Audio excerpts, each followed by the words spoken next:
സജീറിൻ്റെ വൈഫല്ലേ? സജീർ എൻ്റെ കയ്യിൽ നിന്ന് കുറച്ച് സ്വർണം പണയം വെച്ചിട്ടുണ്ടായിരുന്നു. സജീറിൻ്റെ ഒരു കൂട്ടുകാരനാണ് ഞാൻ. വീടിൻ്റെ പണി നടക്കുന്നു എന്ന് പറഞ്ഞിട്ടാണ് എൻ്റെ കയ്യിൽ നിന്ന് 1.5 മാസം മുന്നേ സ്വർണം വാങ്ങിയത്. ഞാൻ വെച്ചിട്ട് ക്യാഷ് കൊടുക്കുമായിരുന്നു.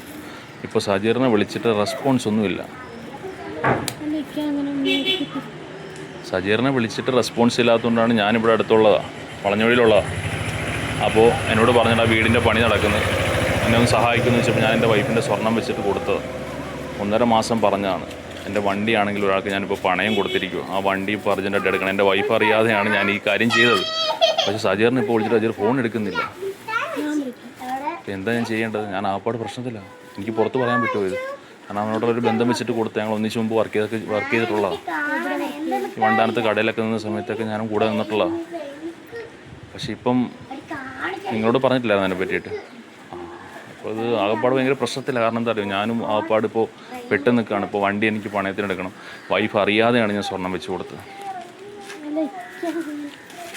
എനിക്ക് അങ്ങനെ ചെയ്യത്തില്ലെന്ന് പറഞ്ഞു കഴിഞ്ഞാൽ ഇപ്പം ഞാനെന്താ പറയുക? ഇപ്പം നിങ്ങൾ അറിഞ്ഞിട്ടില്ലെങ്കിൽ പിന്നെ ഞാനിപ്പം എന്ത് പറയാനത്?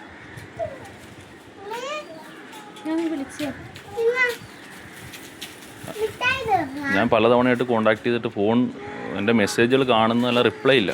റിപ്ലൈ തന്നാലല്ലേ നമുക്ക് എന്താണെങ്കിലും അത് കറക്റ്റ് ചെയ്യാൻ പറ്റുള്ളൂ. ഇന്നത്തെ ദിവസത്തിന് എന്തെങ്കിലും പ്രത്യേകത ഉണ്ടോ? എന്താണ് ദിവസത്തിൻ്റെ പ്രത്യേകത? Happy birthday. ചെറുതായിട്ടൊന്ന് പ്രാങ്ക് ചെയ്യാൻ പറഞ്ഞു കേട്ടോ, അതുകൊണ്ടാണ്. ഇങ്ങനൊരു ഗിഫ്റ്റ് എക്സ്പെക്റ്റ് ചെയ്തായിരുന്നു? ഇല്ല അല്ലേ? Just minute. ഒരു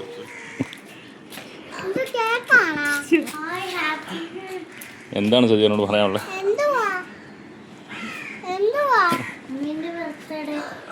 ഉമ്മയുടെ ബർത്ത്ഡേ ആണ് കേട്ടോ. അതിന് കേക്കും കൊണ്ടുവന്ന മനസ്സിലായി?